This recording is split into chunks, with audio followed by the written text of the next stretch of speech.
ਸਤਨਾਮ ਸ੍ਰੀ ਵਾਹਿਗੁਰੂ ਜੀ। ਸਤਨਾਮ ਸ੍ਰੀ ਵਾਹਿਗੁਰੂ ਜੀ। ਮਨ ਸੁਤ ਜਵਲਤ ਬਾਨ ਧਨ ਤਾਨਿਓ। ਉਹ ਸਮੇਂ ਮੁਨੀ ਦੇ ਬੇਟੇ ਨੇ ਆਪਣੇ ਪਾਸ ਇੱਕ ਜਿਹੜਾ ਅਗਨ ਬਾਣ ਤਿਆਰ ਕੀਤਾ ਸੀ। ਰਿਪ ਔਰ ਹਤਿਓ ਗਿਰਿਓ ਤਜ ਪ੍ਰਾਨ।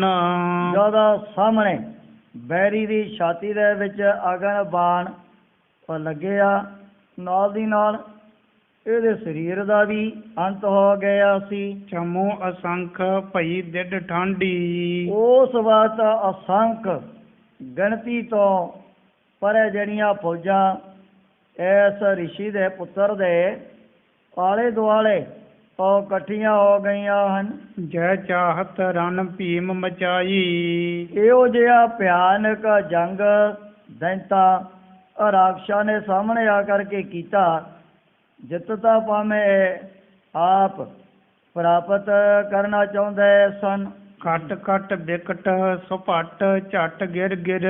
ਪਰ ਜਿਹੜੇ ਮੈਦਾਨੇ ਜੰਗ ਦੇ ਵਿੱਚੋਂ ਪਿੱਛੇ ਨਾ ਹਟਣ ਵਾਲੇ ਵੱਡੇ ਵੱਡੇ ਯੋਧੇ ਸੂਰਮੇ ਦੈਂਤ ਚੜ ਕਰਕੇ ਆਏ ਸੀ, ਉਹਨਾਂ ਨੂੰ ਥਾਂ ਥਾਂ ਤੇ ਇਸ ਰਿਸ਼ੀ ਦੇ ਪੁੱਤਰ ਨੇ ਟੁਕੜੇ ਟੁਕੜੇ ਕਰਦਿਆਂ ਧਰਤੀ ਦੇ ਉੱਪਰ ਲਿਟਾ ਦਿੱਤਾ ਹੈ। ਬਰੀ ਬਰੰਗਨ ਸੁਰ ਪੁਰ ਜਾਈ।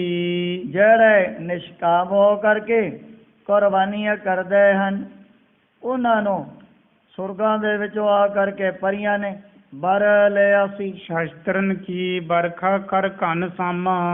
ਜਿਵੇਂ ਬੜੀ ਤੇਜ਼ ਕਈ ਦਫਾ ਸੌਣ ਭਾਦੋਂ ਦੇ ਮਹੀਨੇ ਬਾਰਿਸ਼ ਪੈਣ ਲੱਗ ਜਾਂਦੀ ਹੈ, ਇਸੇ ਤਰ੍ਹਾਂ ਇਹਨਾਂ ਨੇ ਇਕੱਠਿਆਂ ਹੋ ਕਰਕੇ ਇਹੋ ਜਿਹਾ ਸ਼ਾਸਤਰਾਂ ਦਾ, ਜਿਵੇਂ ਕਹਿ ਦਈਏ ਵੀ ਹਥਿਆਰਾਂ ਦਾ, ਰਿਸ਼ੀ ਦੇ ਪੁੱਤਰ ਦੇ ਉੱਪਰ ਮੀਂਹ ਹੀ ਬਰਸਾ ਦਿੱਤਾ ਸੀ। ਪਰੀ ਆਈ ਚਾਰੋਂ ਦਿਸ਼ਤਾਈ। ਚਾਰ ਪਾਸਿਆਂ ਤੋਂ ਅਸੰਖ ਦੀ ਗਿਣਤੀ ਦੇ ਵਿੱਚ ਜਿਹੜੇ ਵੱਡੇ ਵੱਡੇ ਦੈਂਤ ਰਾਖਸ਼, ਉਹਨਾਂ ਨੇ ਬੜਾ ਜ਼ਬਰਦਸਤ ਘੇਰਾ ਪਾ ਲਿਆ ਹੈ। ਤਪਸੀ ਸੁਤ ਪਰਵਾਰਨ ਕੀਨਸ। ਸਾਰੇ ਜਿਹੜੇ ਵੱਡੇ ਵੱਡੇ ਸਰੀਰਾਂ ਵਾਲੇ ਉਹ ਦੈਂਤ ਰਾਖਸ਼ ਇਹਦੇ ਹੁਣ ਚਾਰੇ ਪਾਸੇ ਬੜਾ ਨੇੜੇ ਹੋ ਕਰਕੇ ਖੜੇ ਹੋ ਗਏ ਹਨ। ਕਹੇ ਹਤ ਹੋ ਇਸ ਹਵੈ ਨਾ ਭਲਾਈ। ਉਹ ਸਮੇਂ ਸਾਰੇ ਦੈਂਤ ਉੱਚੀ ਆਵਾਜ਼ ਦੇ ਨਾਲ ਕਹਿਣ ਲੱਗੇ ਵੀ ਕਿਤੇ ਮੈਦਾਨੇ ਜੰਗ ਦੇ ਵਿੱਚੋਂ ਜਿਉਂਦਾ ਬਾਹਰ ਨਾ ਚਲਿਆ ਜਾਵੇ। ਬੜੀ ਛੇਤੀ ਦੇ ਨਾਲ ਆਪੋ ਆਪਣੇ ਹਥਿਆਰ ਚਲਾਉਣ ਲੱਗ ਪਏ ਹਨ। ਨਿਜ ਪਰਾਕਰਮ ਸੰਭਾਰਨ ਕਰਕੇ। ਉਸ ਸਮੇਂ ਇਸ ਰਿਸ਼ੀ ਦੇ ਪੁੱਤਰ ਨੇ ਵੀ ਆਪਣਾ ਜਿਹੜਾ ਬਲ ਹੈ, ਆਪਣੀ ਜਿਹੜੀ ਤਾਕਤ ਇਹਨਾਂ ਨੂੰ ਸਾਹਮਣੇ ਆਉਂਦਿਆਂ ਹੋਇਆ ਦੇ ਕਰਕੇ ਚੰਗੀ ਤਰ੍ਹਾਂ ਸੰਭਾਲ ਲਈ ਸੀ। ਗਹਿ ਕੋ ਦੰਡ ਕੋ ਤਪਸੀ ਤਾਤ। ਜਿਹੜਾ ਤਪਸਵੀ ਦਾ ਬੇਟਾ, ਇਹਨੇ ਵੀ ਬਹੁਤ ਵੱਡਾ ਕਠੋਰ ਭਾਰਾ ਧਨੁਸ਼ ਆਪਣੇ ਹੱਥਾਂ ਦੇ ਵਿੱਚ ਪਕੜਿਆ ਹੋਇਆ ਸੀ। ਮਰਦਨ ਕਰੀ ਦੈਂਤ ਵੱਡ ਜੋਧਾ। ਜਿਹੜੇ ਵੱਡੇ ਵੱਡੇ ਯੋਧੇ ਸੂਰਮੇ ਦੈਂਤ ਚੜ ਕਰਕੇ ਆਏ ਸੀ, ਉਹਨਾਂ ਦਾ ਤੀਰ ਚਲਾ ਕਰਕੇ ਮਨੋ ਦਲੀਆ ਹੀ ਕਰੀ ਜਾਂਦੇ ਹਨ। ਤਰ ਤੀਰਨ ਤੀ ਹਤੇ ਪਪਾਤ। ਵੱਡੇ ਵੱਡੇ ਦੈਂਤ ਰਾਖਸ਼ ਮਾਰ ਕਰਕੇ ਤੀਰ ਉਹਨਾਂ ਦੇ ਸਰੀਰਾਂ ਦੇ ਵਿੱਚੋਂ ਪਾਰ ਕਰ ਦਿੱਤੇ ਹਨ। ਚਰਨ ਕਿਤਕ ਕੀ ਗੁਲ ਫਰੋ ਜਾਨੂ। ਇਹਨਾਂ ਤੀਰਾਂ ਦੇ ਨਾਲ ਕਿਸੇ ਦੇ ਪੈਰ, ਕਿਸੇ ਦੇ ਗਿੱਟੇ, ਕਈਆਂ ਦੇ ਗੋਡੇ ਹੀ ਕੱਟੇ ਗਏ ਹਨ। ਕੇਤਕ ਕੱਟ ਤੇ ਕੱਟ ਗਿਰ ਜਾਤ। ਕਈਆਂ ਦਾ ਰਿਸ਼ੀ ਦੇ ਪੁੱਤਰ ਨੇ ਤੀਰਾਂ ਦੇ ਨਾਲ ਲੱਕ ਹੀ ਤੋੜ ਦਿੱਤਾ ਸੀ। ਕੇਤਕ ਰਿਜੇ ਬਦੀਰਨ ਕੀਨ। ਬੜੇ ਦੇ ਇਹਨਾਂ ਦੈਂਤਾ ਰਾਖਸ਼ਾਂ ਦੇ ਜਿਹੜੇ ਹਿਰਦੇ ਹੀ ਇਹੋ ਜਿਹੇ ਅਗਨ ਬਾਣ ਚਲਾ ਕਰਕੇ ਉਹਨਾਂ ਨੂੰ ਬਿੰਨ ਦਿੱਤਾ ਸੀ। ਕੇਤਕ ਪੁਜਾ ਕਾਟ ਕੀਏ ਘਾਤ। ਬਹੁਤ ਸਾਰੇ ਦੈਂਤਾ ਰਾਖਸ਼ਾਂ ਦੀਆਂ ਇਹਨੇ ਬਾਹਾਂ ਹੀ ਵੱਢ ਦਿੱਤੀਆਂ ਹਨ। ਕਟੇ ਗਰੀਬ ਤੇ ਬਦਨ ਬੇਦ ਬਹੋ। ਬਹੁਤ ਵੱਡੇ ਵੱਡੇ ਦੈਂਤਾ ਰਾਖਸ਼ਾਂ ਦੇ ਜਿਹੜੇ ਸਿਰ ਉਹ ਧੜ ਦੇ ਨਾਲੋਂ ਉਹ ਲਹਿਦਾ ਕਰ ਦਿੱਤੇ ਹਨ। ਕੀਰਤਕ ਮਸਤਕ ਸੀਸ ਗਿਰੰਤ, ਕਿਸੇ ਦੇ ਨੇ ਸਿੱਧੇ ਮੱਥੇ ਦੇ ਵਿੱਚ ਤੀਰ ਮਾਰ ਕਰਕੇ ਖਵਾ ਦਿੱਤੇ ਹਨ। ਉਠੀ ਕਬੰਧ ਅੰਧ ਗਨ ਡੋਲਤ, ਹੁਣ ਜਿਹੜੇ ਤਾਜੇ ਮਰੇ ਵੱਡੇ ਵੱਡੇ ਦੈਂਤਾ ਰਾਖਸ਼ਾਂ ਦੇ ਸਰੀਰ ਉਹ ਮੈਦਾਨੇ ਜੰਗ ਦੇ ਵਿੱਚ ਥਾਂ ਥਾਂ ਤੇ ਗੇੜੇ ਖਾ ਰਹੇ ਹਨ। ਦੈਂਤਨ ਕੋ ਕਾਟਤ ਬਲਵੰਤ, ਬੜੇ ਬਲ ਬੜੇ ਜ਼ੋਰ ਨੂੰ ਧਾਰਨ ਕਰਦਿਆਂ ਹੋਏ ਨਾ ਤੇ ਇੱਕ ਪਾਸੇ ਤੋਂ ਇਹਨਾਂ ਦੈਂਤਾਂ ਔਰ ਰਾਖਸ਼ਾਂ ਨੂੰ ਵਾਢਾ ਹੀ ਪਾ ਲਿਆ ਸੀ। ਜਿਤ ਕਿਤ ਤਪਸੀ ਸੁਤ ਕੋ ਦੀਖਤ, ਜਿੱਧਰਲੇ ਪਾਸੇ ਇਹਨਾਂ ਦੈਂਤਾਂ ਦੀ ਨਿਗਾਹ ਜਾਂਦੀ ਹੈ ਉਸ ਦਿਸ਼ਾ ਦੇ ਵੱਲ ਇਹਨਾਂ ਨੂੰ ਜਿਹੜਾ ਹੈ ਰਿਸ਼ੀ ਦਾ ਪੁੱਤਰ ਸਾਹਮਣੇ ਖੜਾ ਹੋਇਆ ਦਿਸਣ ਲੱਗ ਪੈਂਦਾ ਸੀ। ਸ਼ਸਤਰ ਉਠਾਵਤ ਸ਼ਤਰਨ ਹੰਤ, ਪਰ ਇਹਨੇ ਵੀ ਇਹੋ ਜਿਹੇ ਸ਼ਸਤਰ ਇਹੋ ਜਿਹੇ ਹਥਿਆਰ ਜਦੋਂ ਆਪਣੇ ਹੱਥਾਂ ਦੇ ਵਿੱਚ ਧਾਰਨ ਕਰ ਲਏ ਸਨ। ਲੋਥਨ ਗਨ ਪੋਤਨ ਕੋ ਕਰਕੇ, ਮੈਦਾਨ ਜੰਗ ਦੇ ਵਿੱਚ ਥਾਂ ਥਾਂ ਤੇ ਮੁਰਦਿਆਂ ਦੇ ਜਿਹੜੇ ਵੱਡੇ ਵੱਡੇ ਢੇਰ ਲਗਾ ਦਿੱਤੇ ਹਨ। ਹੱਥ ਲਾਗਵਤਾ ਕਰ ਦਿਖਰੰਤ, ਆਪਣੇ ਵੱਲੋਂ ਤਪਸਵੀ ਦੇ ਜਿਹੜੇ ਪੁੱਤਰ ਨੇ ਇਹੋ ਜੀ ਫੁਰਤੀ ਇਹੋ ਜੀ ਹੁਸ਼ਿਆਰੀ ਇਹਨਾਂ ਦੈਂਤਾਂ ਨੂੰ ਕਰਕੇ ਦਿਖਾ ਦਿੱਤੀ ਹੈ। ਦੇਲ ਸੁਬੇਲ ਦੈਂਤ ਮਥ ਸਗਰੀ, ਹੁਣ ਜਿਹੜੇ ਇਹਨਾਂ ਦੇ ਵੱਡੇ ਵੱਡੇ ਇੱਕ ਬੇਲ ਦੂਜਾ ਇਹਦਾ ਭਰਾ ਸੁਬੇਲ ਨਾਮ ਦਾ ਆਗੂ ਬਣ ਕਰਕੇ ਆਇਆ ਸੀ। ਅਪਰ ਭਲਾਈ 10 ਦਿਸ਼ ਮਾਹੀ, ਹੋਰ ਜਿਹੜੇ ਬਾਕੀ ਦੇ ਰਹਿੰਦੇ ਖੂੰਦੇ ਵੱਡੇ ਵੱਡੇ ਸਰੀਰਾਂ ਵਾਲੇ ਦੈਂਤ ਰਾਖਸ਼ ਇਹਨੂੰ ਦੇਖਣ ਦੇ ਨਾਲ ਹੀ ਚਾਰੇ ਪਾਸੇ ਮੈਦਾਨੇ ਜੰਗ ਦੇ ਵਿੱਚੋਂ ਦੌੜਨ ਲੱਗ ਪਏ ਹਨ। ਰਕਤ ਬੀਜ ਕੇ ਨਿਕਟ ਸਿਧਾਰੀ, ਜਦੋਂ ਦੇਖਿਆ ਵੀ ਸਾਡੇ ਯੋਧੇ ਸੂਰਮਿਆਂ ਦਾ ਤਾਂ ਬਹੁਤ ਜ਼ਿਆਦਾ ਨੁਕਸਾਨ ਹੋਣ ਲੱਗ ਪਿਆ। ਬੇਲ ਸੋਵੇਲ ਇਹ ਤਾਂ ਪਹਿਲਾਂ ਹੀ ਮਾਰੇ ਗਏ ਸਨ। ਇਹ ਡਰਦਿਆਂ ਹੋਇਆਂ ਫਿਰ ਜਿਹੜਾ ਹੈ ਰਕਤ ਬੀਜ ਨਾਮ ਦਾ ਦੈਂਤ ਉਹਦੇ ਪਾਸ ਪਹੁੰਚ ਗਏ ਹਨ। ਸੁਧ ਦੀਨਸ ਇੱਕ ਤਪਸੀ ਆਹੀ, ਜਾ ਕਰਕੇ ਇਹਨਾਂ ਨੇ ਖਬਰ ਦੱਸੀ ਵੀ ਕਿਹੋ ਜਿਹਾ ਹੈ ਤਾਂ ਭਾਵੇਂ ਉਹ ਰਿਸ਼ੀ ਦਾ ਪੁੱਤਰ, ਪਰ ਉਹਨੇ ਤਾਂ ਮੈਦਾਨੇ ਜੰਗ ਦੇ ਵਿੱਚ ਆ ਕਰਕੇ ਬੜੀ ਤਰਥੱਲੀ ਪੈਦਾ ਕੀਤੀ ਹੋਈ ਹੈ। ਤਿਸਨੇ ਕਰ ਸੰਗਰਾਮ ਖਪਾਈ, ਉਸ ਨੇ ਨਾ ਜੰਗ ਕਰਦਿਆਂ ਕਰਦਿਆਂ ਆਪਣੇ ਬਹੁਤ ਵੱਡੇ ਵੱਡੇ ਯੋਧੇ ਸੂਰਮੇ ਬਲਵਾਨ ਮਿੱਟੀ ਦੇ ਵਿੱਚ ਹੀ ਖਪਾ ਦਿੱਤੇ ਹਨ। ਅਸੁਰ ਅਸੰਖ ਬਚਿਓ ਤਹ ਨਾਹੀ, ਜਿਹੜੇ ਹੁਣ ਉਹ ਸੰਖਾਂ ਦੀ ਗਿਣਤੀ ਦੇ ਵਿੱਚ ਭਾਵੇਂ ਦੈਂਤ ਰਾਕਸ਼ ਚੜ ਕਰਕੇ ਆਏ ਸੀ, ਕਹਿਣ ਲੱਗੇ ਜੀ ਉਹਨਾਂ ਦੇ ਵਿੱਚੋਂ ਕੋਈ ਬਿਰਲਾ ਬਿਰਲਾ ਹੀ ਮੈਦਾਨੇ ਜੰਗ ਦੇ ਵਿੱਚੋਂ ਬਚਿਆ ਹੈ। ਦੁਰਮਦ ਗਰਬਤ ਪੁਨ ਰਨ ਚਾਹਤ, ਇਹ ਬੜੇ ਮਾਨ ਹੰਕਾਰ ਦੇ ਭਰੇ ਹੋਏ ਫਿਰ ਵੀ ਇਸ ਮਾਨ ਰਿਸ਼ੀ ਦੇ ਪੁੱਤਰ ਦੇ ਨਾਲ ਆਪਣੇ ਵੱਲੋਂ ਦੁਬਾਰਾ ਯੁੱਧ ਕਰਨਾ ਚਾਹੁੰਦੇ ਹਨ। ਹਰੀ ਅਗਾਰੀ ਕੋ ਤਿਤ ਜਾਹੀ, ਕੋਈ ਤਾਂ ਰਿਸ਼ੀ ਦੇ ਪੁੱਤਰ ਦੇ ਅੱਗੇ ਆ ਕਰਕੇ ਅੜ ਜਾਂਦਾ ਸੀ। ਪੁਨ ਚਤੁਰੰਗਨ ਅਦਕ ਪਠਾਈ, ਫਿਰ ਇਹਨਾਂ ਨੇ ਇਕੱਠਿਆਂ ਹੋ ਕਰਕੇ ਜਿਹੜੀ ਹੁੰਦੀ ਹੈ ਚਤੁਰੰਗਨੀ ਸੈਨਾ ਘੋੜਿਆਂ ਦੀ ਰੱਥਾਂ ਦੀ ਹਾਥੀਆਂ ਦੀ ਚੌਥੇ ਨੰਬਰ ਤੇ ਪੈਦਲ ਜੋ ਵੀ ਇਹਨਾਂ ਨੇ ਆਪਣੇ ਪਾਸ ਬੜੇ ਹੋ ਜੇ ਜਵਾਨ ਜਾਂ ਫਿਰ ਯੋਧੇ ਸੂਰਮੇ ਸੈਨਾ ਦੇ ਵਿੱਚ ਭਰਤੀ ਕੀਤੇ ਹੋਏ ਸਨ। ਦੀਕਰ ਦਾਨ ਦਰਬ ਸਨਮਾਨ, ਔਰ ਰਾਕਤ ਤੇ ਬੀਜ ਨੇ ਆਪਣੇ ਵੱਲੋਂ ਸਾਰੇ ਦੈਂਤਾਂ ਦਾ ਬੜਾ ਸਤਿਕਾਰ ਵੀ ਕੀਤਾ।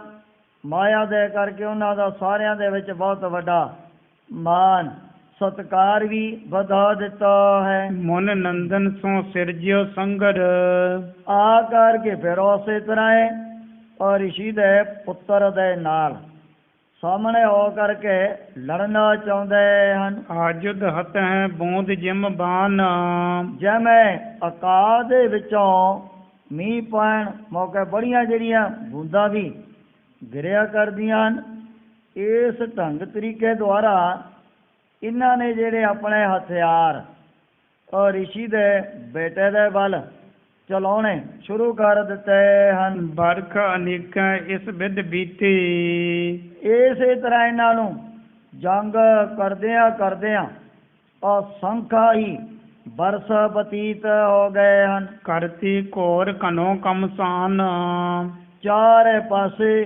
ਦੋਵੇਂ ਪਾਸਿਆਂ ਤੋਂ ਬੜਾ ਕਮਸਾਨ ਦਾ ਜੰਗ ਤਕਰੀਬਨ ਹੁੰਦਾ ਹੀ ਰਹਿੰਦਾ ਸੀ। ਹਤੀ ਜਾਹੀ ਅਰ ਪੁੰਨ ਚੜ ਆਵਹਿ, ਜਿਹੜੇ ਦੈਂਤਾਂ ਨੂੰ ਉਹ ਰਿਸ਼ੀ ਦੇ ਪੁੱਤਰ ਨੇ ਮਾਰ ਦੇਣਾ ਔਰ ਰਗਤ ਵੀ ਜਿਵੇਂ ਉਹਦੀ ਬੂੰਦਾ ਤੋਂ ਦੈਂਤ ਪੈਦਾ ਹੋ ਜਾਂਦੇ ਸੀ, ਦੇ ਕਰਕੇ ਫਿਰ ਉਹ ਸੰਖਾਂ ਦੀ ਗਿਣਤੀ ਦੇ ਵਿੱਚ ਦੁਬਾਰਾ ਚੜ ਕੇ ਆ ਜਾਂਦੇ ਸਨ। ਕਹੋ ਕਹਾਂ ਲਓ ਜੁੱਧ ਮਹਾਨ, ਕਵੀ ਜੀ ਕਹਿੰਦੇ ਨੇ ਵੀ ਐਸ ਯੁੱਧ ਦੀ ਜਿਹੜੀ ਵਾਰਤਾ ਕਿੱਥੋਂ ਤੱਕ ਰਸਨਾ ਦੇ ਨਾਲ ਕਹਿ ਸਕਦੇ ਹਾਂ। ਸੰਮਤ ਬ੍ਰਿੰਦ ਬਹੁਤ ਹੀ ਬੀਤੀ, ਪਤਾ ਨਹੀਂ ਕਿਤਨੇ ਸਾਲ ਦੈਂਤਾ ਰਾਖਸ਼ਾਂ ਨੂੰ ਉਹ ਲੜਦਿਆਂ ਹੋਇਆ ਹੀ ਬਤੀਤ ਹੋ ਗਏ ਸੀ। ਹੱਥ ਹੱਥ ਸ਼ਤਰੂ ਦੇ ਖਪਾਈ, ਪਰ ਉਹ ਰਿਸ਼ੀ ਦੇ ਪੁੱਤਰ ਦੇ ਅੰਦਰ ਜਿਹੜਾ ਤਪ ਦਾ ਬਲ, ਤਪ ਦੀ ਜਿਹੜੀ ਇਤਨੀ ਸ਼ਕਤੀ,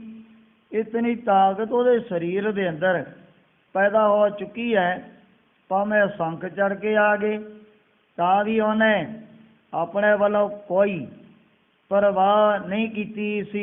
ਪੁੰਨ ਆਵਹਿ ਉਪਜਤ ਨਿਤ ਜਾਵਹਿ, ਉਹ ਜਿਵੇਂ ਨਵੇਂ ਦੈਤ ਰਾਕਸ਼ ਪੈਦਾ ਹੋ ਜਾਂਦੇ ਸਨ। ਬੇਸ਼ੁਮਾਰ ਮਰਹਿ ਰਨ ਖਾਈ, ਬੇਸ਼ੁਮਾਰ ਗਿਣਤੀ ਤੋਂ ਪਰੇ ਜਿਹੜੇ ਦੈਤ ਰਾਕਸ਼ੋ ਯੁੱਧ ਦੇ ਵਿੱਚ ਰੋਜ਼ਾਨਾ ਮਰ ਵੀ ਰਹੇ ਹਨ। ਗ੍ਰੰਥ ਵੱਢਣ ਤੇ ਕੀਨ ਸਮਾਸੰ, ਕਵੀ ਜੀ ਕਹਿੰਦੇ ਨੇ ਵੀ ਮੈਂ ਗ੍ਰੰਥ ਵਧਣ ਦਾ ਮਨ ਦੇ ਵਿੱਚ ਡਰ ਧਾਰਨ ਕਰਦਿਆਂ ਹੋਇਆਂ ਇਹ ਜਿਹੜਾ ਜੰਗ ਬਹੁਤ ਸੰਖੇਪ ਤੌਰ ਤੇ ਹੀ ਵਰਣਨ ਕੀਤਾ ਹੈ। ਜਬ ਐਸੋ ਸੰਗਰਾਮ ਮਚਾਈ, ਹੁਣ ਜਦੋਂ ਰਿਸ਼ੀ ਦੇ ਪੁੱਤਰ ਇਕੱਲੇ ਨਹੀਂ, ਇਹੋ ਜਿਹਾ ਬੜਾ ਭਿਆਨਕ ਜੰਗ ਇਹਨਾਂ ਦੈਂਤਾਂ ਰਾਖਸ਼ਾਂ ਦੇ ਨਾਲ ਬਚਾ ਦਿੱਤਾ ਸੀ। ਉਠੀ ਚੰਡਕਾ ਸਹਿਟ ਕਾਲਕਾ,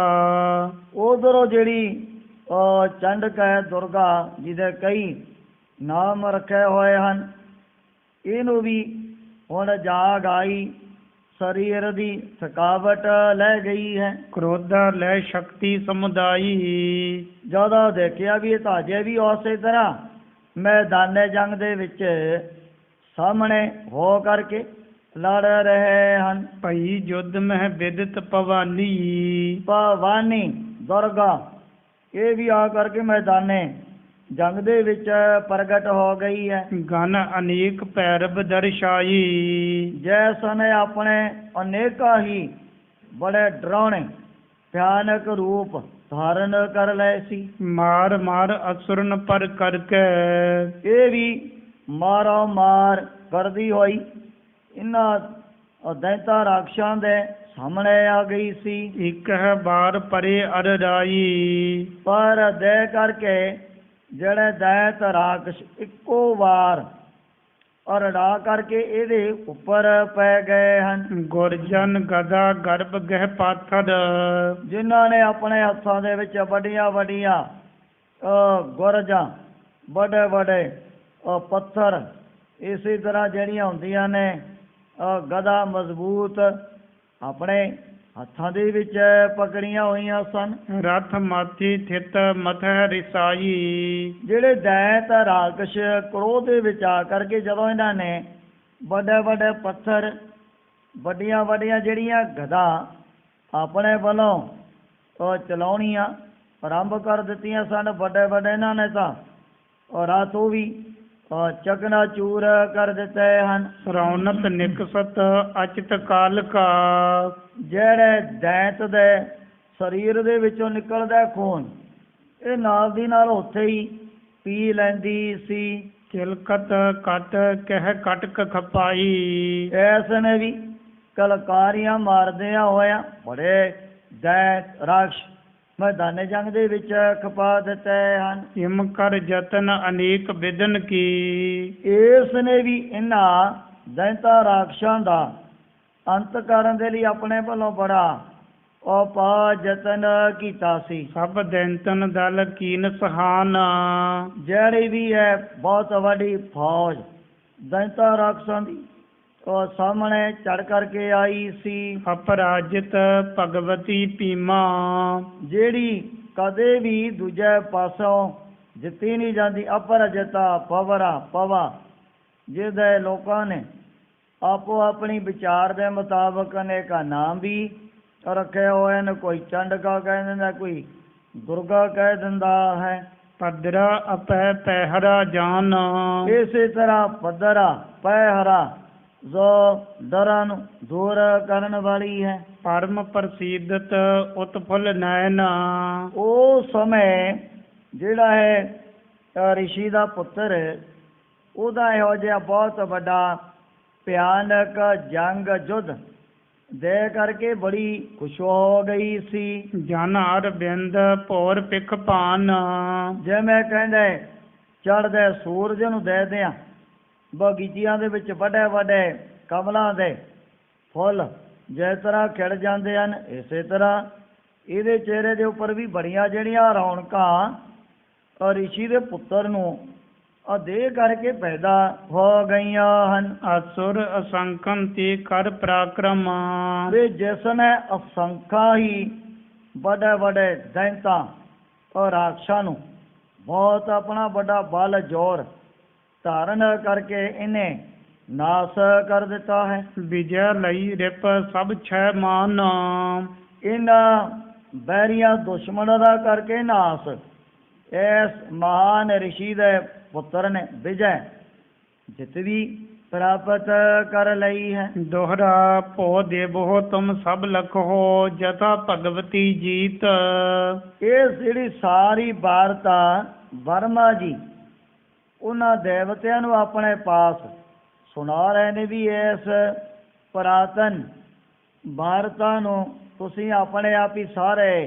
ਜਾਣਨ ਵਾਲੇ ਹੋ। ਜਿਵੇਂ ਭਗਵਤੀ ਨੇ, ਦੁਰਗਾ ਨੇ ਤੁਹਾਡੇ ਜਿਹੜੇ ਦੁੱਖ, ਤੁਹਾਡੇ ਬਹੁਤ ਵੱਡੇ ਵੱਡੇ ਡਰ ਵੀ ਦੂਰ ਕੀਤੇ ਸਨ। ਪੁਨਹ ਪੁਰਖ ਕੋ ਪੀਖ ਕਰ, ਪਰਮ ਪ੍ਰਸਿੱਧਤ ਜੀਤ, ਫਿਰ ਜਦੋਂ ਉਸ ਮਹਾਨ ਪੁਰਖ ਦੇ ਇਹਨੇ ਕੀਤੇ ਦਰਸ਼ਨ, ਚਿੱਤ ਦੇ ਅੰਦਰ ਬੜੀਆਂ ਖੁਸ਼ੀਆਂ ਪੈਦਾ ਹੋ ਗਈਆਂ ਸਨ। ਸਵਈਆ ਛੰਦ ਹੀ ਤਪਸੀ ਕੇ ਤਪ ਪੁਰਸ਼ੋਤਮ, ਉਸ ਸਮੇਂ ਇਹ ਜਿਹੜੀ ਹੈ ਈਸ਼ਵਰੀ ਸ਼ਕਤੀ ਕਹਿਣ ਲੱਗੀ, ਹੈ ਪੁਰਸ਼ੋਤਮ, ਸਾਰਿਆਂ ਨਾਲ ਉੱਤਮ, ਤੂੰ ਬਹੁਤ ਵੱਡਾ ਬਲ, ਬੜਾ ਜ਼ੋਰ ਆਪਣੇ ਵੱਲੋਂ ਜੋ ਵੀ ਲਗਾਇਆ ਹੈ। ਅਬਨਾਸੀ ਕੀ ਅੰਸ਼ ਸਮੇਤ, ਕਹਿ ਲੱਗੇ ਵੀ ਤੁਸੀਂ ਤਾਂ ਹੁਣ ਉਸ ਨਾਸ ਤੋਂ ਰਹਿਤ ਪਰਮਾਤਮਾ ਦੀ ਅੰਸ਼ ਹੀ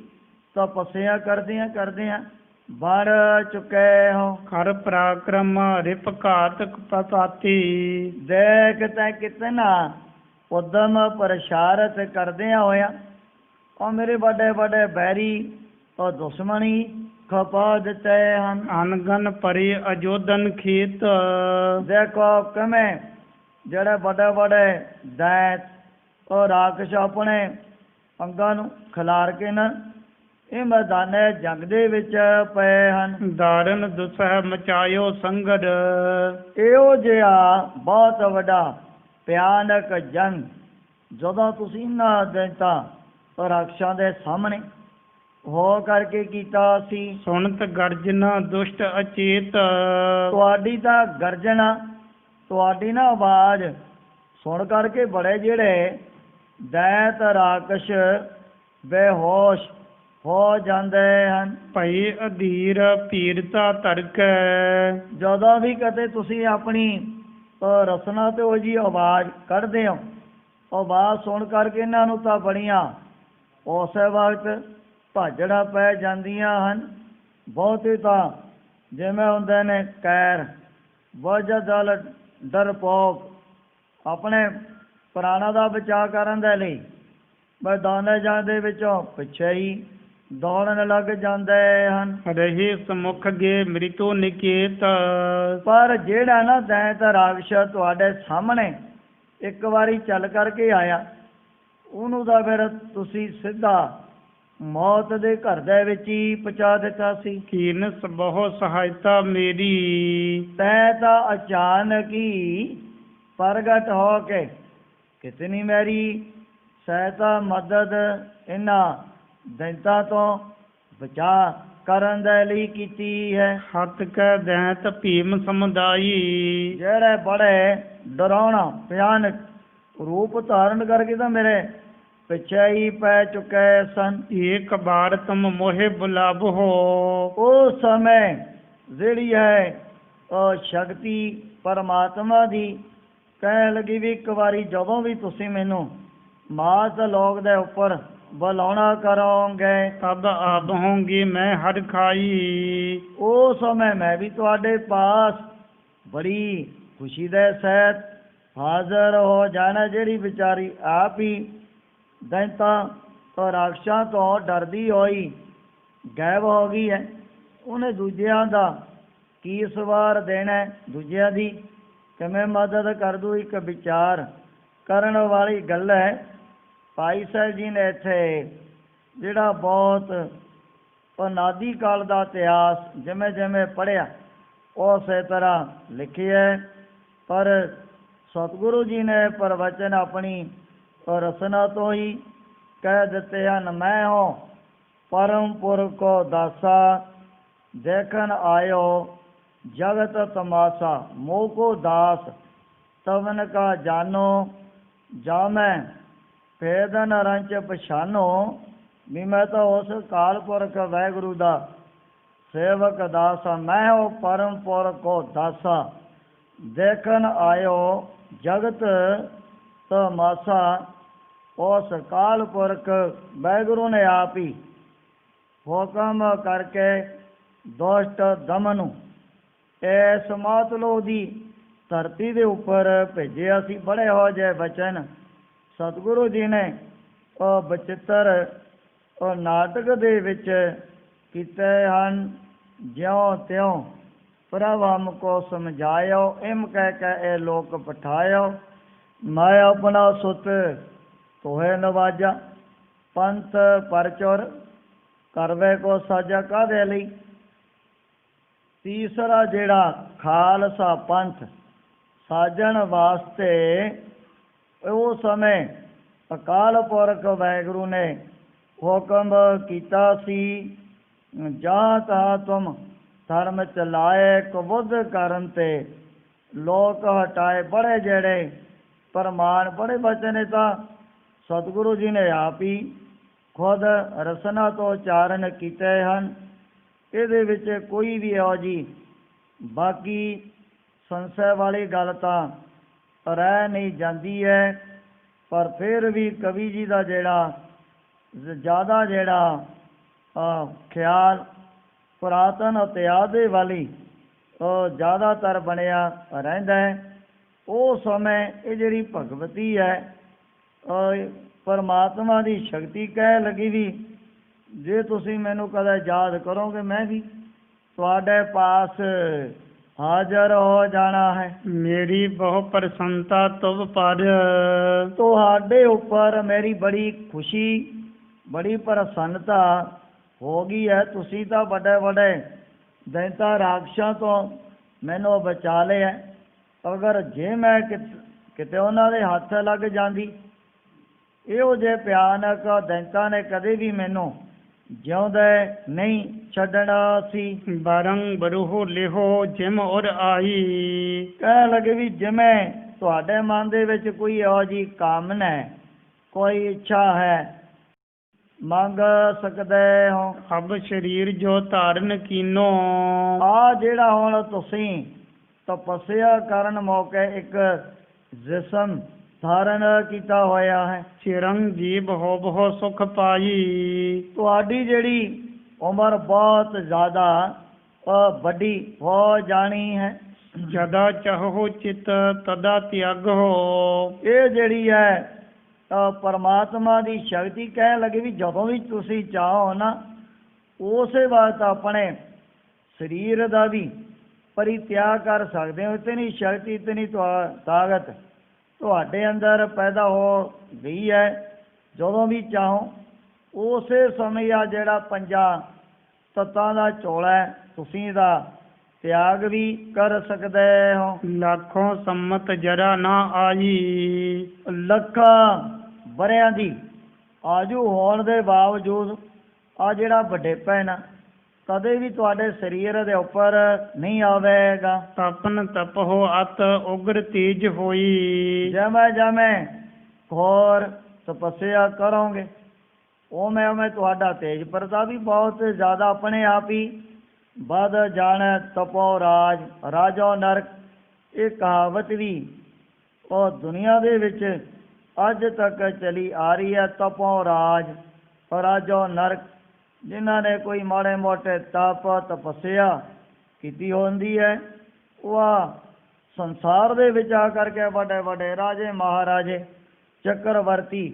ਬਾਦਸ਼ਾਹ ਬਣ ਜਾਂਦੇ ਹਨ। ਦੁਸ਼ਟ ਦਮਨ ਨਿਜ ਨਾਮ ਧਰਾਈ, ਤੁਸੀਂ ਉਸ ਵਕਤ ਨਾ ਆਪਣਾ ਨਾਮ ਵੀ ਦੁਸ਼ਟ ਦਮਨ ਧਰਾ ਲੈਣਾ ਹੈ। ਸੰਗਤ ਬਨ ਹੈ ਅਸੰਖ ਅਨਕ ਥਲ, ਤੁਹਾਡੀ ਜਿਹੜੀ ਸੰਗਤ ਉਹ ਵੀ ਬਹੁਤ ਜ਼ਿਆਦਾ ਦੁਨੀਆ ਦੇ ਅੰਦਰ ਵੱਧ ਜਾਣੀ ਹੈ। ਮਮ ਸਰੂਪ ਹੀ ਹੈ ਜਿਸ ਭਾਈ, ਤੇ ਜਿਸ ਪ੍ਰਕਾਰ ਮੈਂ ਵੀ ਇੱਕ ਆਪਣਾ ਔਰ ਰੂਪ ਜਾ ਧਾਰਨ ਕੀਤਾ ਹੋਇਆ ਹੈ, ਇਸੀ ਬੇਸ ਮਹਿ ਬਨੇ ਰਹੋ ਨਿਤ, ਐਸੇ ਤਰ੍ਹਾਂ ਤੁਹਾਡਾ ਵੀ ਇਹੋ ਜਿਹਾ ਬੜਾ ਸੋਹਣਾ ਸਰੂਪ ਬਣਿਆ ਹੀ ਰਹੇਗਾ।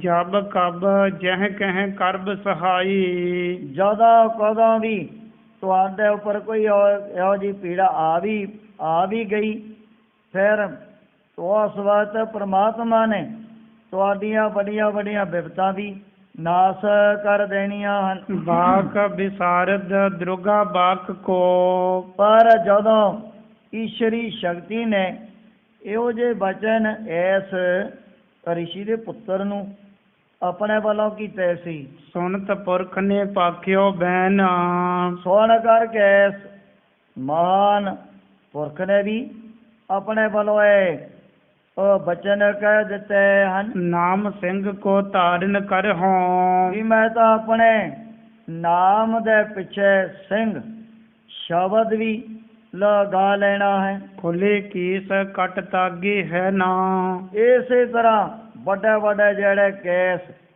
ਸਰੀਰਾਂ ਦੇ ਉੱਪਰ ਧਾਰਨ ਕਰਵਾ ਦੇਣੇ ਹਨ, ਕੱਟ ਹੈ ਨਾ। ਆ ਜਿਹੜੇ ਸਨਾਤਨ ਮਤ ਨੂੰ ਧਾਰਨ ਕਰਨ ਵਾਲੇ ਆਪਣੇ ਗਲਾਂ ਦੇ ਵਿੱਚ ਪਾ ਲੈਂਦੇ ਨੇ ਜੰਜੂ, ਵੀ ਇਹੋ ਜਿਹੀਆਂ ਨਿਸ਼ਾਨੀਆਂ ਮੈਂ ਕੋਈ ਵੀ ਆਪਣੇ ਖਾਲਸਾ ਪੰਥ ਨੂੰ ਨਹੀਂ ਧਾਰਨ ਕਰਵਾਉਣੀਆਂ। ਜੰਜੂ ਵੀ ਵਰਨਾਂ ਦੇ ਮੁਤਾਬਕ ਲਹਿਦਾ ਹੁੰਦਾ, ਵੀ ਬ੍ਰਾਹਮਣ ਦਾ ਹੋਰ ਹੈ, ਖੱਤਰੀ ਦਾ ਹੋਰ ਹੈ, ਕਿਸੇ ਦਾ ਸੂਤ ਦਾ ਹੈ, ਕਿਸੇ ਦਾ ਸਣ ਦਾ ਹੈ। ਇੱਕੋ ਜਿਹਾ ਕੋਈ ਵੀ ਆਪਣਾ ਜਨੇਊ ਵੀ ਨਹੀਂ ਪਾ ਸਕਦੇ ਹਨ। ਉਹ ਸਮੇਂ ਮਹਾਨ ਪੁਰਖ ਕਹਿ ਲੱਗੇ ਵੀ ਮੈਂ ਤਾਂ ਆਪਣੇ ਜਿਸਮ ਦੇ ਉੱਪਰ ਵੀ ਵੱਡੇ ਵੱਡੇ ਪਰਮਾਤਮਾ ਦੇ ਜਿਹੜੇ ਬਖਸ਼ੇ ਹੋਏ ਰੋਮ ਕੇਸ ਧਾਰਨ ਕਰ ਲੈਣੇ ਹਨ, ਕੋਈ ਵੀ ਮੈਂ ਜੰਜੋ ਵਗੈਰਾ ਨਹੀਂ ਪਾਉਣਾ ਹੈ। ਉਗਰ ਤੇਜ ਛਤਰਨ ਕੋ ਖਪ ਹੋ, ਇਹੋ ਜਿਹਾ ਬੜਾ ਤੇਜ ਪ੍ਰਤਾਪ ਧਾਰਨ ਕਰਦਿਆਂ ਹੋਇਆਂ ਮੈਦਾਨੇ ਜੰਗ ਦੇ ਵਿੱਚ ਸਾਹਮਣੇ ਹੋ ਕਰਕੇ ਵੱਡੇ ਵੱਡੇ ਬੈਰੀਆਂ ਵੱਡੇ ਵੱਡੇ ਦੁਸ਼ਮਣਾਂ ਦਾ ਵੀ ਨਾਸ ਕਰਨਾ ਹੈ। ਹੱਥ ਮਲੇਸ਼ ਹੈ ਪੰਕਜ ਨੈਣ, ਉਹ ਸਮੇਂ ਕਹਿਣ ਲੱਗੇ ਵੀ ਜਿਹੜੇ ਹੁਣ ਧਰਤੀ ਦੇ ਉੱਪਰ ਬਹੁਤ ਜ਼ਿਆਦਾ ਵੱਡੇ ਵੱਡੇ ਮਲੇਸ਼ ਪਾਪੀ ਔਰ ਜ਼ਾਲਮ ਲੋਕ ਚਾਰੇ ਪਾਸੇ ਹੀ ਵੱਧ ਚੁੱਕੇ ਹਨ। ਰਚਨਾ ਅਪਰ ਬਚਨ ਕੀ ਪਦਵੀ, ਉਹ ਸਮੇਂ ਅਨੇਕ ਪ੍ਰਕਾਰ ਦੀ ਰਚਨਾ ਵੀ ਅਸੀਂ ਮਾਤਲੋ ਦੇ ਵਿੱਚ ਜਾ ਕਰਕੇ ਬਣਾਉਣੀ ਹੈ। ਭੋਗ ਮੋਖ ਜੁਗ ਮਿਲ ਹੈ ਸੁਖੈਨ, ਮਾਤਾ ਭੋਗ ਮੋਖ ਰਾਜ ਤੇ ਜੋਗ ਦੋਵੇਂ ਹੀ ਪ੍ਰਾਪਤ ਕਰ ਲੈਣੇ ਹਨ। ਦੁਸ਼ਟ ਅਧਰਮੀ ਸੋ ਕਰ ਸੰਗਰ, ਜਿਹੜੇ ਨੇ ਧਰਮ ਦੇ ਵਿਰੋਧੀ ਜ਼ਾਲਮ ਪਾਪੀ ਉਹਨਾਂ ਦਾ ਹੀ ਮੈਂ ਮੈਦਾਨੇ ਜੰਗ ਦੇ ਵਿੱਚ ਜਾ ਕਰਕੇ ਨਾਸ ਕਰਨਾ ਹੈ। ਮਾਰਗ ਧਰਮ ਰਹੀ ਥਿਤ ਛਾਈ, ਜੋ ਸੰਸਾਰ ਦੇ ਵਿੱਚੋਂ ਧਰਮ ਚਾਰੇ ਪਾਸਿਆਂ ਤੋਂ ਬਹੁਤ ਜ਼ਿਆਦਾ ਅਲੋਪ ਹੋ ਚੁੱਕਿਆ। ਹਮ ਇਹ ਕਾਜ ਜਗਤ ਮੋ ਆਏ, ਧਰਮ ਹੇਤ ਗੁਰ ਦੇਵ ਪਠਾਏ, ਜਾਹੀ ਕਾਜ ਤਰਾ ਹਮ ਜਨਮੰ, ਸਮਝ ਲਿਓ ਸਾਧੂ ਸਭ ਮਨਮੰ। ਸਤਿਗੁਰੂ ਜੀ ਤਾਂ ਧਰਮ ਦੀ ਜਿਹੜੀ ਸਥਾਪਨਾ ਕਰਨ ਦੇ ਲਈ ਇਸ ਮਾਤਲੋ ਦੀ ਧਰਤੀ ਦੇ ਉੱਪਰ ਪੈਦਾ ਹੋਏ ਸਨ। ਜਿਤ ਕਿਤ ਹਤ ਹੈ ਮਲੇਸ਼ਨ ਗਨ ਕੋ, ਹੁਣ ਜਿਹੜੇ ਜ਼ਾਲਮ ਪਾਪੀ ਮਲੇਛ ਤਾਂ ਚਾਰੇ ਪਾਸੇ ਹੀ ਬਹੁਤ ਜ਼ਿਆਦਾ ਦੁਨੀਆ ਦੇ ਅੰਦਰ ਵੱਧ ਚੁੱਕੇ ਹਨ, ਜਿਹੜੇ ਹਰ ਵਕਤ ਗਰੀਬਾਂ ਨੂੰ ਬੜਾ ਤੰਗ ਕਰਦੇ ਰਹਿੰਦੇ ਹਨ। ਬਦ ਹੈ ਜੁੱਧ ਪ੍ਰੈ ਜੁੱਧ ਮਚਾਈ, ਮੈਂ ਤਾਂ ਹੁਣ ਮੈਦਾਨੇ ਜੰਗ ਦੇ ਵਿੱਚ ਸਾਹਮਣੇ ਹੋ ਕਰਕੇ ਇਹਨਾਂ ਦਾ ਨਾਸ ਕਰਨਾ ਹੈ। ਦੁਸ਼ਟ ਦਮਨਤੀ ਦੇਵੀ ਸੁਣ ਕਰ, ਜਦੋਂ ਇਹੋ ਜਿਹੇ ਪ੍ਰਵਚਨ ਦੁਸ਼ਟ ਦਮਨ ਜੀ ਦੇ ਪਾਸੋਂ ਉਸ ਚੰਡਕਾ ਨੇ ਜਿਹੜੀ ਹੈ ਈਸ਼ਰ ਦੀ ਸ਼ਕਤੀ ਉਸ ਨੇ ਸੁਣੇ ਸਨ। ਕਹੀ ਭਵਿੱਖਿਅਤ ਬਾਤ ਸੁਣਾਈ, ਉਹ ਸਮੇਂ ਭਵਿੱਖਤ ਸਮੇਂ ਦੀ ਵਾਰਤਾ ਉਹ ਵੀ ਆਪਣੇ ਵੱਲੋਂ ਕਹਿ ਦਿੱਤੀ ਸੀ। ਪੂਰਬ ਭਾਗ ਚਤੁਰਥੇ ਯੁੱਗ ਕੋ, ਵੀ ਜਿਹੜੇ ਹੁਣ ਪਹਿਲੇ ਯੁੱਗਾਂ ਦੇ ਵਿੱਚ 4 ਭਾਗ ਹੋਇਆ ਕਰਦੇ ਸਨ। ਤਬੈ ਸਮੋ ਐਸੇ ਬਨ ਆਈ, ਪਰ ਉਸ ਸਮੇਂ 4 ਤਰ੍ਹਾਂ ਦੇ ਜਿਹੜੇ ਕਰਮ ਲਹਿਦਾ ਯੁੱਗਾਂ ਦੇ ਵਿੱਚ ਹੋਇਆ ਕਰਦੇ ਸਨ। ਮੋਹਿ ਅਵਾਹਨ ਕੋ ਤੁਮ ਕਰਿਓ, ਪਰ ਜਦੋਂ ਵੀ ਤੁਸੀਂ ਮਾਤਲੋ ਦੀ ਧਰਤੀ ਦੇ ਉੱਪਰ ਕਦੇ ਵੀ ਮੈਨੂੰ ਆਪਣੇ ਪਾਸ ਬੁਲਾਵੋਗੇ, ਅਬ ਵਾਂਛਿਤ ਬਰ ਕੋ ਚਿਤ ਚਾਹੀ, ਮੈਂ ਤੁਹਾਨੂੰ ਉਸ ਸਮੇਂ ਮਨ ਇੱਛਿਤ ਜਿਹੜੇ ਵਰ ਵੀ ਬਖਸ਼ ਦੇਣੇ ਹਨ। ਮੈਂ ਤਬ ਸ਼ਬਦ ਪ੍ਰਕਾਸ਼ਨ ਕਰਕੇ, ਉਹ ਸਮੇਂ ਕਹਿਣ ਲੱਗੀ ਵੀ ਮੈਂ ਤਾਂ ਇੱਕ ਸ਼ਬਦ ਰੂਪੀ ਪ੍ਰਕਾਸ਼ ਦੇ ਵਿੱਚ ਪ੍ਰਗਟ ਹੋਣਾ ਹੈ। ਪ੍ਰਭ ਸ਼ਾਬੋਂ ਸਭ ਵਿਦ ਤੁਮ ਮਾਹੀ, ਇੱਕ ਸ਼ਬਦ ਦੇ ਰੂਪ ਦੇ ਵਿੱਚ ਤੁਹਾਡੇ ਅੰਦਰ ਮੈਂ ਪ੍ਰਵੇਸ਼ ਕਰ ਜਾਣਾ ਹੈ। ਨਿਜ ਕੁਟੰਬ ਕੋ ਮੋਹਿ ਨਾ ਕਰਿਓ, ਪਰ ਤੁਸੀਂ ਤਾਂ ਕਦੇ ਵੀ ਆਪਣੇ ਪਰਿਵਾਰ ਦਾ, ਆਪਣੇ ਲਾਲਾਂ ਦਾ ਮਨ ਦੇ ਅੰਦਰ ਕੋਈ ਵੀ ਮੋਹ ਨਹੀਂ ਧਾਰਨ ਕਰਨਾ ਹੈ। ਸ੍ਰੀ ਗੁਰੂ ਗੋਬਿੰਦ ਸਿੰਘ ਜੀ ਮਹਾਰਾਜ ਸੱਚੇ ਪਾਤਸ਼ਾਹ ਨੇ ਆਪਣੇ ਜਿਹੜੇ ਚਾਰੇ ਸਾਹਿਬਜ਼ਾਦੇ ਇਨ ਪੁੱਤਰਨ ਕੈ ਸੀਸ ਪਰ ਬਾਰ ਦੀਏ ਸੁਤ ਚਾਰ ਮੂਏ ਤੋਂ ਕਿਆ ਹੁਆ ਜੀਵਤ ਕਈ ਜ਼ਾਰ, ਕਿਤਨਾ ਮਾਨ ਸਤਿਕਾਰ ਸਤਿਗੁਰੂ ਜੀ ਨੇ ਆਪਣੇ ਖਾਲਸੇ ਨੂੰ ਬਖਸ਼ਿਆ। ਇਸ ਖਾਲਸੇ ਪੰਥ ਦੀ ਸਦਾ ਵਾਸਤੇ ਚੜ੍ਹਦੀ ਕਲਾ ਕਰਨ ਦੇ ਲਈ ਆਪਣੇ ਚਾਰੇ ਜਿਹੜੇ ਸਾਹਿਬਜ਼ਾਦੇ ਜੰਗ ਦੇ ਵਿੱਚ ਕੁਰਬਾਨ ਕਰ ਦਿੱਤੇ ਸਨ। ਇਹਨਾਂ ਦਿਨਾਂ ਦੇ ਵਿੱਚ ਹੀ ਪਹਾੜੀ ਰਾਜਿਆਂ ਨੇ ਆਨੰਦਪੁਰ ਨੂੰ ਚਾਰੇ ਪਾਸਿਆਂ ਤੋਂ ਬਹੁਤ ਜ਼ਿਆਦਾ ਜਿਹੜਾ ਇੱਕ ਸਖਤ ਘੇਰਾ ਵੀ ਪਾਇਆ ਹੋਇਆ ਸੀ, ਪਰ ਉਹਨਾਂ ਮਹਾਰਾਜ ਜੀ ਵੜੇ ਗੁਰੂ ਕੇ ਪਿਆਰਿਆਂ ਨੇ, ਗੁਰੂ ਕੇ ਸਿੱਖਾਂ ਨੇ ਫਿਰ ਵੀ ਕਿਤਨਾ ਜਿਹੜਾ ਮਹਾਨ ਵੀਰਤਾ ਦੇ ਨਾਲ ਯੁੱਧਾਂ ਦੇ ਵਿੱਚ ਸਤਿਗੁਰੂ ਜੀ ਦੇ ਨਾਲ ਸਾਥ ਨਿਭਾਇਆ, ਮਹਾਰਾਜ ਦੀਆਂ ਖੁਸ਼ੀਆਂ ਪ੍ਰਾਪਤ ਕੀਤੀਆਂ ਸਨ। ਹੁਣ ਜਿਸ ਪ੍ਰਕਾਰ ਦੁਸ਼ਟ ਦਮਨ ਨੇ ਅੱਗੇ ਵੀ ਹੋਰ ਰਚਨਾ ਤੋਂ ਪ੍ਰਵਚਨ ਕਰਨੇ ਹਨ, ਉਸ ਪ੍ਰਸੰਗ ਦੀ ਵਿਚਾਰ ਅੱਗੇ ਕੀਤੀ ਜਾਏਗੀ।